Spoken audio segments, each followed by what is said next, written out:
Halo guys, welcome back to my YouTube channel di Indah Channel. Baik teman-teman, bagi teman-teman yang sudah menonton, jangan lupa untuk dibantu like, komen, dan subscribe-nya ya. Baik teman-teman, hari ini aku mau meng-share tentang buku saku kadar kesehatan untuk pemberian makanan tambahan atau PMT, yaitu untuk penyuluhan balita 6 sampai dengan 59 bulan. Nah, ini dari Kementerian Kesehatan ya teman-teman ya, buku sakunya ya. Oke, kita langsung aja. Ini ada kata pengantarnya. Jadi ini untuk pemenuhan gizi seimbang untuk kunci mewujudkan Indonesia Emas 2045 ya teman-teman ya.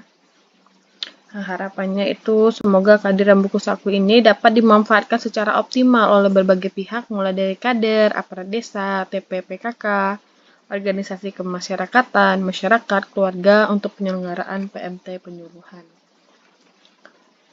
Nah, ini ada materinya. Langsung aja. Ya, untuk pendahuluannya, Kementerian Kesehatan telah menetapkan strategi pemberian makanan bayi dan anak atau PMBA sesuai dengan rekomendasi standar emas PMBA, yaitu yang pertama adalah IMD, inisiasi menyusu dini.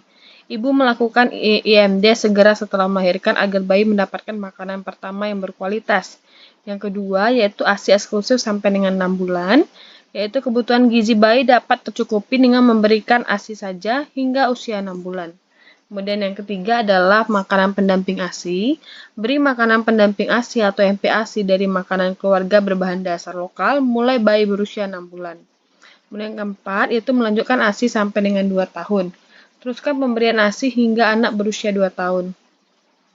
Pada anak usia 24 sampai dengan 59 bulan, kebutuhan gizi anak dipenuhi dari makanan keluarga dengan memperhatikan prinsip gizi seimbang. Ya, untuk pemberian makanan bayi dan anak atau PMBA untuk menjamin kecukupan pemenuhan gizi anak pada masa 1000 hari pertama kehidupan atau HPK, masa 1000 hari pertama kehidupan sangat penting karena pada periode inilah terjadi perkembangan otak yang pesat. Mengapa MPASI harus diberikan saat bayi memasuki usia 6 bulan? Nah, pada usia 0 sampai 6 bulan, ASI memenuhi kebutuhan energi dan zat gizi lainnya pada bayi. Mulai usia 6 bulan, makanan pendamping ASI diperlukan untuk memenuhi energi, protein, dan zat gizi lainnya yang dibutuhkan untuk pertumbuhan dan perkembangan yang tidak dapat dipenuhi oleh ASI saja seiring bertambahnya dengan usia. Ini ya teman-teman ya, 0 sampai 6 bulan 100% ASI. Kemudian 6 sampai 8 bulan tuh ASI hanya memenuhi 2/3 kebutuhan energi bayi, harus ditambah dengan MPASI ya. 33,3% itu ASI, 66,7% itu makanan pendamping ASI. Kemudian untuk 9 sampai 11 bulan ASI hanya memenuhi setengah kebutuhan energi bayi itu ya. 50%. Kemudian untuk 12 sampai 23 bulan, nah ini kebalik tadi ya, yang ASI-nya 66,7, yang MPASI 33. Untuk usia 12 sampai 23 bulan itu sebagian besar atau 2/3 kebutuhan energi anak itu umur usia 12 sampai 23 bulan dipenuhi dari MPASI. Ini ya MPASI, sepertiganya dari ASI. Nah, pemberian MPASI kepada balita harus memenuhi standar sesuai dalam hal frekuensi, jumlah, tekstur, dan keragaman termasuk mengandung pangan hewani. Nah, dalam kegiatan posyandu perlu diberikan contoh atau edukasi dalam pemberian makanan bagi balita dalam bentuk PMT penyuluhan. Nah, untuk PMT penyuluhan adalah makanan tambahan atau di luar MPASI atau makanan keluarga yang dikonsumsi sehari-hari yang diberikan kepada balita usia 6 sampai 59 bulan berbahan pangan lokal sebagai contoh makanan tambahan yang baik untuk edukasi dalam perbaikan pola konsumsi sesuai dengan gizi seimbang. Di mana tujuan PMT penyuluhan yaitu sarana edukasi dalam pemberian makanan kepada balita sesuai standar, kemudian meningkatkan kehadiran sasaran di setiap bulan di posyandu. Sasaran PMT penyuluhan itu adalah balita usia 6 sampai 59 bulan yang tidak memiliki gangguan gizi sebagai suatu tindakan pencegahan. Jadi untuk pencegahan ya. Nah, untuk balita yang memiliki masalah gizi diberikan makanan tambahan sesuai dengan rekomendasi tenaga kesehatan. Nah, standar PMT penyuluhan. Syarat bahan pangan yang digunakan dalam pembuatan makanan tambahan. Terbuat dari bahan pangan lokal yang mudah didapat, kemudian sumber pangan beragam, minimal terdapat kelompok bahan pangan pokok, pangan hewani, sayur, dan buah-buahan. Kemudian kaya gizi hingga penggunaan bahan makanan yang rendah zat gizi seperti snack. Hindari penggunaan bahan makanan yang rendah gizi seperti snack makanan ringan. Kemudian keamanan pangan diperhatikan tidak mengandung zat berbahaya atau pengawet, pewarna, dan pemanis buatan. Kemudian harga terjangkau. Nah, untuk gula dan garam tidak dianjurkan untuk usia kurang dari 1 tahun. Itu tidak dianjurkan ya. Cara pemberian bumbu pada makanan tambahan balita. Yang pertama, gunakan bumbu segar atau rempah asli. Batasi penggunaan gula dan garam yang berlebihan. Hindari penggunaan bumbu penyedap instan atau MSG, kaldu instan, saus tiram, dan saus tomat kemasan. Penambahan bahan perasa memperhatikan usia, misalnya madu untuk usia 1 tahun ke atas, coklat untuk usia 2 tahun ke atas. Nah, ini untuk pemberian makanan bayi dan anak usia 6-59 bulan sekali makan. Contohnya usia 6-8 bulan itu 125 ml, 2-3 sendok makan sampai dengan setengah mangkok ukuran 200 ml. Konsistensi atau teksturnya mulai dengan bubur kental, makanan lumat.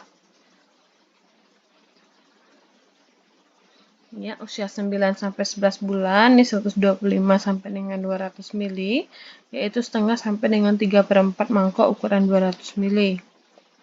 Makanan yang dicincang halus dan makanan yang dapat dipegang oleh bayi. Untuk usia 12-23 bulan itu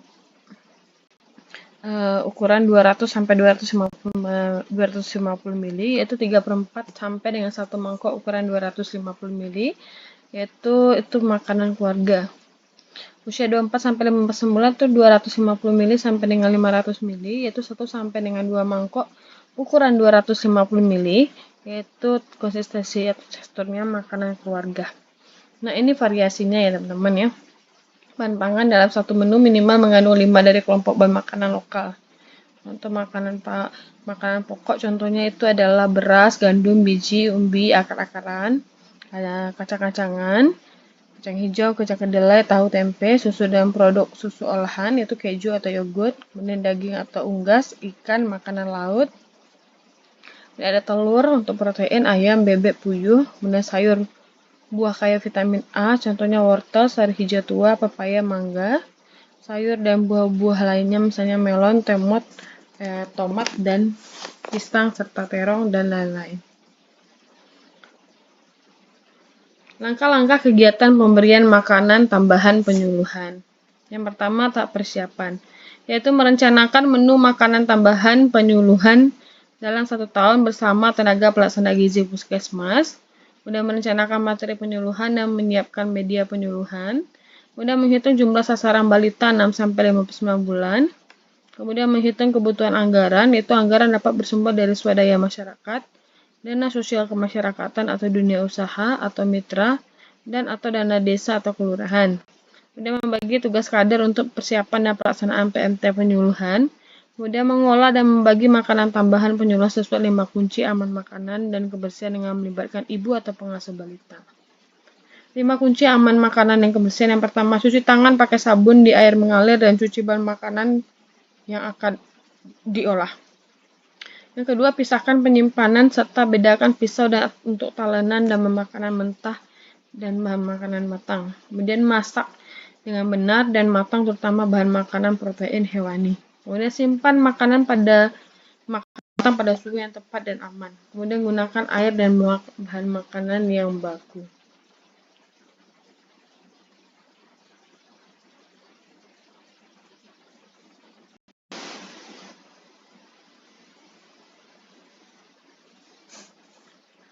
Langkah-langkah kegiatan pemberian makanan tambahan, yaitu tahap kedua tadi habis persiapan yaitu pelaksanaan.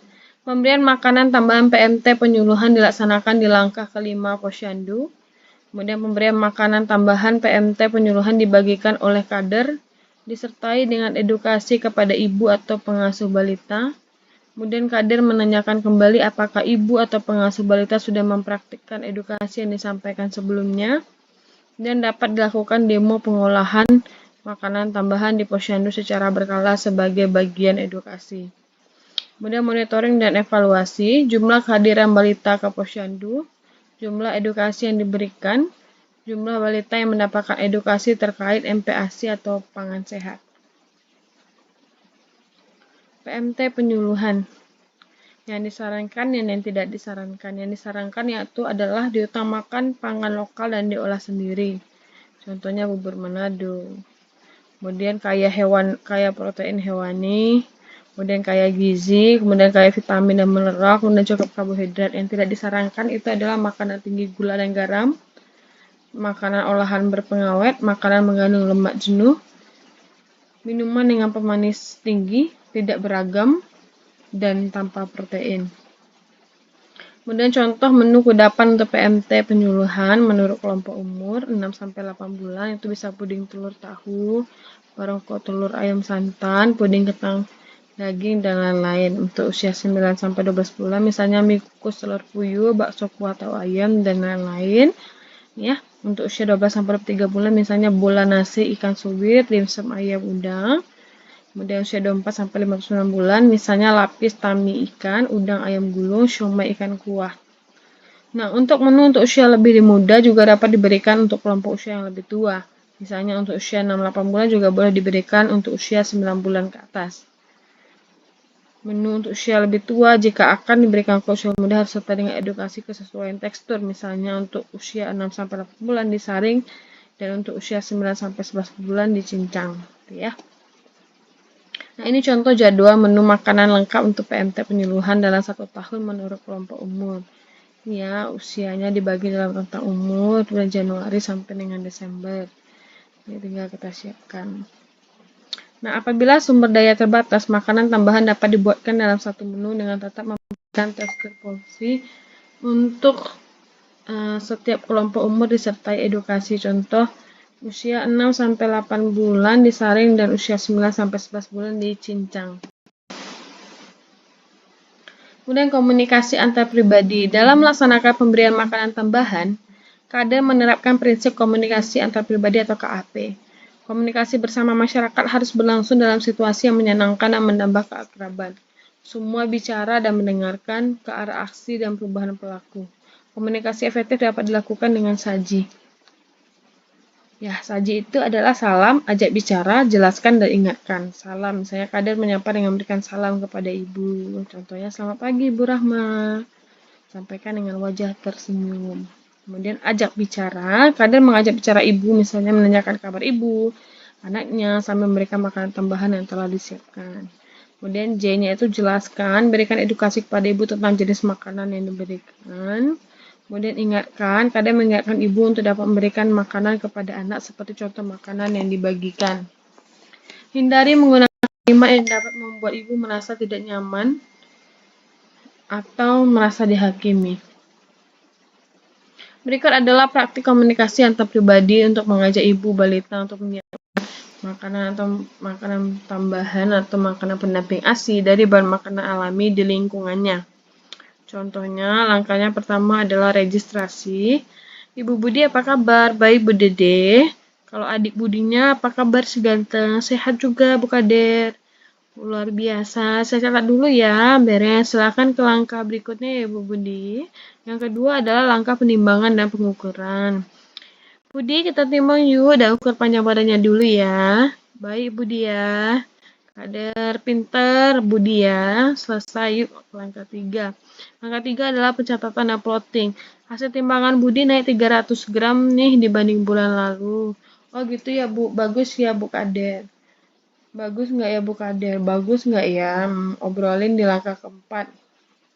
Itu Ibu bidannya sudah siap. Langkah keempat adalah pelayanan kesehatan. Bagaimana hasil timbangnya tadi Bu Budi? Naik 300 gram, bagaimana ya? Baguskah? 300, ya dikit lagi Ibu Budi kita kejar ya agar minimal 450 gram per bulan. Iya Bu Bidan, jadi makanan 3 kali dan kudapan 2 kali sehari juga diusahakan untuk bervariasi ya Bu supaya memenuhi 5 jenis makanan. Ya, langkah keempat, tahu ini contoh pembincangannya teman-teman ya.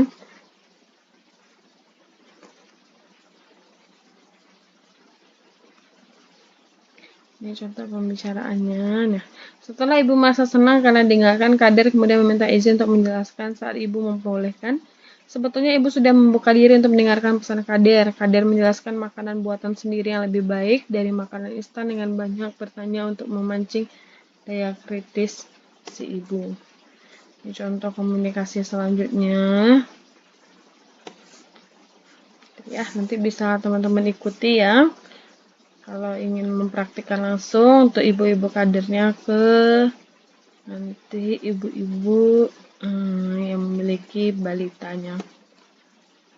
Kemudian hal yang sering ditanyakan, apa perbedaan PMT penyuluhan dan PMT pemulihan?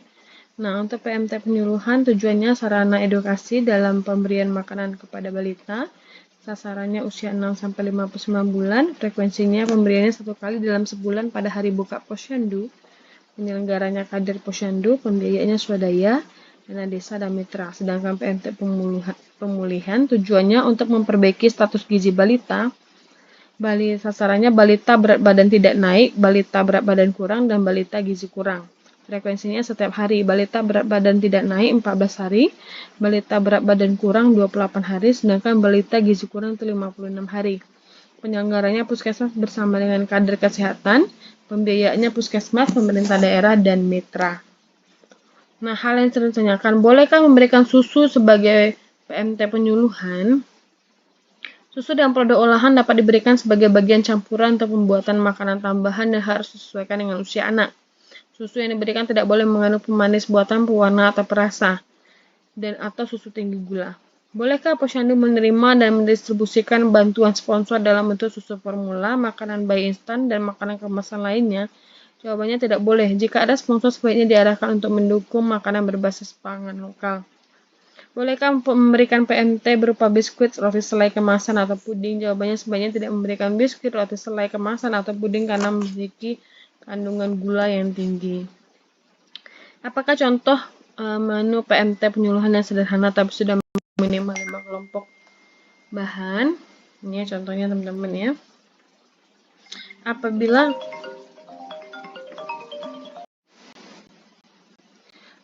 sumber daya terbatas, apakah tetap harus menyediakan menu yang berbeda-beda untuk setiap kelompok umur? Jawabannya, makanan tambahan dapat dibuat dalam satu menu dengan tetap memperhatikan tekstur dan porsi untuk setiap kelompok umur disertai edukasi. Ya, teman-teman ya. Penutupnya, pemberian makanan tambahan penyuluhan atau PMT penyuluhan di posyandu diberikan pada balita usia 6-59 bulan sebagai salah satu media edukasi kepada ibu atau pengasuh balita dalam menerapkan pola konsumsi bergizi seimbang sejak dini. Nah, pemberian makanan bayi dan balita diharapkan dapat memenuhi 4 standar emas pemberian makanan bayi dan anak atau PMBA melalui edukasi terus-menerus oleh posyandu dan dapat diterapkan dalam kehidupan sehari-hari untuk mendukung balita yang mengonsumsi makanan beraneka ragam serta mengandung protein hewani yang tinggi dalam pemenuhan gizi seimbang yang optimal untuk generasi emas penerus bangsa. Ya, buku sakunya dapat dipakai.